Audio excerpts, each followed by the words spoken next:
रतन टाटा तो चले गए, लेकिन उनकी कहानियां और किस्से रह गए हैं जो आने वाली कई पीढ़ियों को बहुत कुछ सिखाते रहेंगे। ऐसे ही कुछ किस्से मैं भी आपको इस वीडियो में सुनाने जा रहा हूं।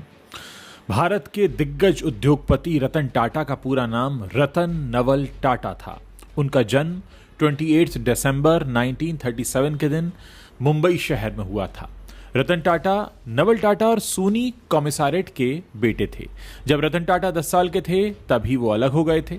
उसके बाद उन्हें JN पेटिट पारसी अनाथालय के माध्यम से उनकी दादी नवाजबाई टाटा ने औपचारिक रूप से गोद ले लिया था।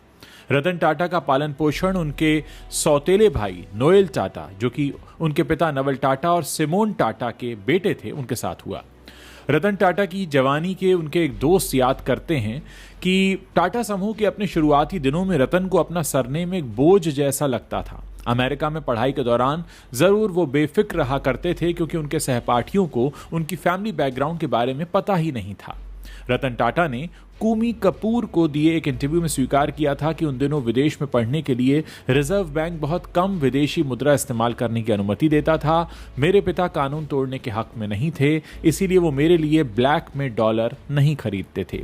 इसीलिए अक्सर ऐसा होता था कि महीना खत्म होने से पहले मेरे सारे पैसे खत्म हो जाते थे। कभी कभी मुझे अपने दोस्तों से पैसे उधार लेने पड़ते थे और कई बार तो कुछ अतिरिक्त पैसे कमाने के लिए मैंने बर्तन भी धोए। रतन सिर्फ 10 साल के थे जब उनके माता पिता के बीच तलाक हो गया। जब रतन 18 के हुए तो उनके पिता ने एक स्विस महिला सिमोन दुनियोर से शादी कर ली। उधर उनकी माता ने तलाक के बाद सर जमशेदजी जीजीभॉय से विवाह कर लिया और फिर रतन को उनकी दादी नवाजबाई ने पाला। रतन अमेरिका में 7 साल रहे। वहां कॉर्नेल विश्वविद्यालय से उन्होंने स्थापत्य कला और इंजीनियरिंग की डिग्री ली। लॉस एंजलिस में उनके पास एक अच्छी नौकरी और एक शानदार घर था, लेकिन उन्हें अपनी दादी और JRD के कहने पर बंबई लौटना पड़ा। उनके साथ उनकी अमेरिकन गर्लफ्रेंड भी भारत आई, लेकिन वो यहाँ के जीवन से सामंजस्य नहीं बैठा सकीं और वापस अमेरिका लौट गईं। रतन टाटा इसीलिए ताउम्र अविवाहित रहे। वैसे रतन टाटा की जिंदगी में 4 बार ऐसे मौके आए जब वो शादी के करीब पहुंचे, लेकिन शादी हो नहीं पाई। 1962 में रतन टाटा ने जमशेदपुर में टाटा स्टील्स में काम करना शुरू किया। गिरीश कुबेर अपनी किताब में लिखते हैं, रतन टाटा जमशेदपुर में 6 साल तक रहे, जहां शुरू में उन्होंने एक मजदूर की तरह नीला ओवरऑल पहनकर अप्रेंटिसशिप की। इसके बाद उन्हें प्रोजेक्ट मैनेजर बना दिया गया। इसके बाद वो प्रबंध निदेशक SK नानावटी के विशेष सहायक बने। उनकी कड़ी मेहनत की ख्याति बंबई तक पहुंची और JRD टाटा ने उन्हें बंबई बुला लिया। इसके बाद उन्होंने ऑस्ट्रेलिया में 1 साल तक काम किया। JRD ने उन्हें अपनी बीमार कंपनियों सेंट्रल इंडिया मिल और नेल्को को सुधारने की जिम्मेदारी सौंपी। रतन के नेतृत्व में 3 सालों के अंदर नेल्को यानी नेशनल रेडियो एंड इलेक्ट्रॉनिक्स की काया पलट हो गई और उसने लाभ कमाना शुरू कर दिया। 1981 में JRD ने रतन को टाटा इंडस्ट्रीज का प्रमुख बना दिया। हालांकि इस कंपनी का टर्नओवर मात्र 60 लाख रुपए था, लेकिन इस जिम्मेदारी का महत्व तो इसलिए था क्योंकि इससे पहले JRD टाटा खुद सीधे तौर पर इस कंपनी का कामकाज देखते थे। उस जमाने के बिजनेस पत्रकार और रतन टाटा के दोस्त उन्हें एक मिलनसार, बिना नखरे वाले, सभ्य और दिलचस्प शख्स के तौर पर याद करते हैं। उनसे कोई भी मिल सकता था और वो अपना फोन खुद उठाया करते थे। कूमी कपूर लिखती हैं, अधिकांश भारतीय अरबपतियों की तुलना में रतन की जीवन शैली बहुत नियंत्रित और सादगी भरी थी। उनके एक बिजनेस सलाहकार ने मुझे बताया था कि वो हैरान थे कि जब भी कोई उनके यहाँ जाता तो वहाँ सेक्रेटरीज की भीड़ नहीं हुआ करती थी। एक बार मैंने उनके घर की घंटी बजाई तो एक छोटे से लड़के ने दरवाजा खोला। वहाँ कोई वर्दी पहने नौकर और दिखावा या आडंबर नहीं था। कुंबला हिल्स पर मुकेश अंबानी की 27 मंजिला एंटिलिया की चकाचौंध के ठीक उलट कोलाबा में समुद्र की तरफ देखता हुआ उनका घर उनके अभिजात्यपन और उनकी साधारण सी जिंदगी को दर्शाता है। जब JRD 75 के हुए तो इस बात की अटकलें लगाई जाने लगी कि उनका उत्तराधिकारी कौन होगा। टाटा के जीवनीकार KM लाला लिखते हैं कि JRD नानी पालकीवाला, रूसी मोदी, शाहरुख साहब वाला और HN सेठना में से किसी एक को अपना उत्तराधिकारी बनाने के बारे में सोच रहे थे।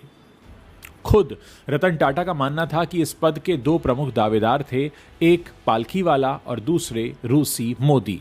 1991 में JRD ने 86 ईयर्स की अवस्था में अध्यक्ष पद को छोड़ा और इस मौके पर उन्होंने रतन का रुख किया। जेआरडी का मानना था कि रतन के पक्ष में सबसे महत्वपूर्ण चीज थी उनका टाटा सरनेम होना। टाटा के दोस्त नुस्ली वाडिया और उनके सहायक शाहरुख साववाला ने भी रतन के नाम की ही वकालत की थी।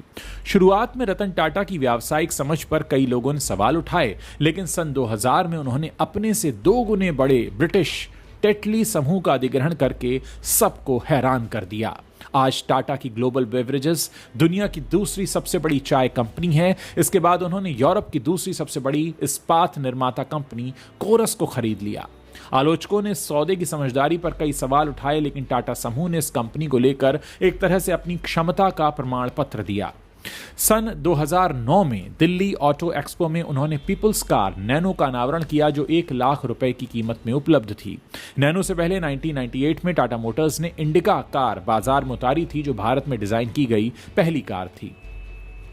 शुरू में कार असफल रही और रतन ने इसे फोर्ड मोटर कंपनी को बेचने का फैसला किया। जब रतन इस सौदे के लिए डेट्रॉयट गए तो बिल फोर्ड ने उनसे कहा कि जब उनको कार के बाजार में पूरी जानकारी नहीं थी तो वो इस मार्केट में क्यों कूद पड़े। उन्होंने रतन टाटा पर ताना मारा कि अगर वो इंडिका को खरीदते हैं तो वो भारतीय कंपनी टाटा पर एक बड़ा उपकार करेंगे। इस व्यवहार से रतन टाटा की टीम नाराज हो गई और बातचीत पूरे किए बिना वहां से वापस लौट आई। लेकिन एक दशक बाद सब कुछ बदल गया और 2008 में फोर्ड कंपनी एक गहरे वित्तीय संकट में फंस गई और उसने ब्रिटिश विलासिता का प्रतीक माने जाने वाले जैगुआर और लैंड रोवर को बेचने का फैसला किया। कुमी कपूर अपनी किताब में लिखती हैं, तब बिल फोर्ड ने स्वीकार किया कि भारतीय कंपनी टाटा फोर्ड की लग्जरी कार कंपनी खरीदकर उन पर बड़ा एहसान करेगी। रतन टाटा ने 2.3 अरब अमेरिकी डॉलर में इन दोनों नामचीन ब्रांड्स का अधिग्रहण किया।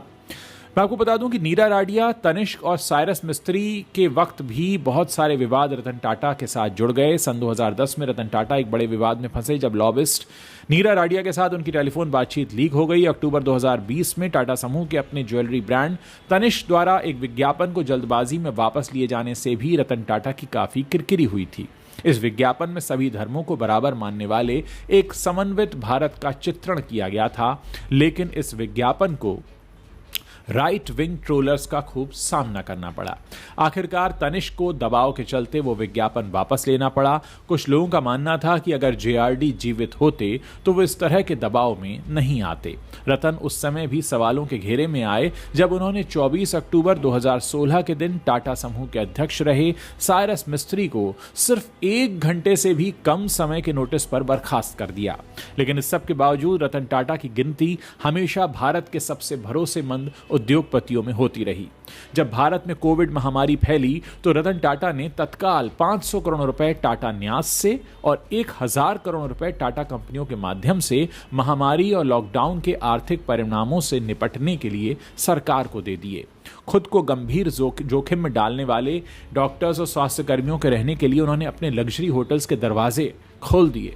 वो रतन टाटा ही थे जिन्होंने कहा कि नहीं, ये लोग मेरे होटल्स में रहेंगे। आज भी भारतीय ट्रक चालक अपने वाहनों के पिछले हिस्से पर ओके टाटा लिखवाते हैं ताकि ये पता चल सके कि ये ट्रक टाटा का है और इसीलिए भरोसेमंद है।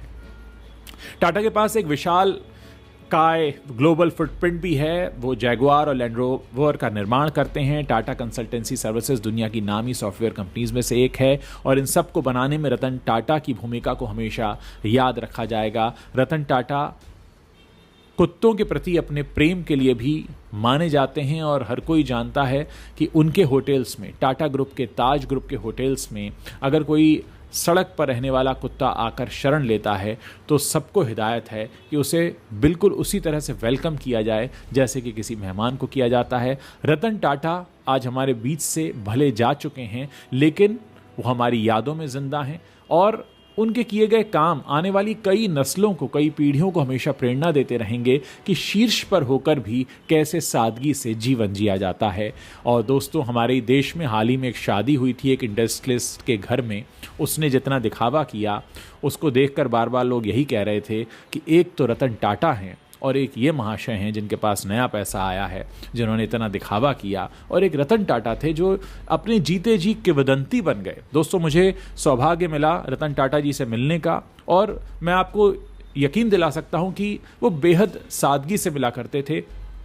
कहीं इस बात का कोई निशान नहीं छूटता था कि वो इतने बड़े शख्स हैं। वो बहुत सहृदय थे और मुझे अभी भी याद है कि आज जो टीवी पर थोड़ा सा भी पॉपुलर हो जाता है, फिल्मों में थोड़ा सा भी दिखने लगता है, वो अपने साथ बाउंसर्स लेकर चलने लगता है, लेकिन रतन टाटा के साथ कभी कोई चला नहीं करता था। रतन टाटा अकेले चलते थे, वो अपने नाम की पहचान थे और हर कोई शख्स उनसे झुककर मिलता था। उन्हें किसी से खतरा नहीं था।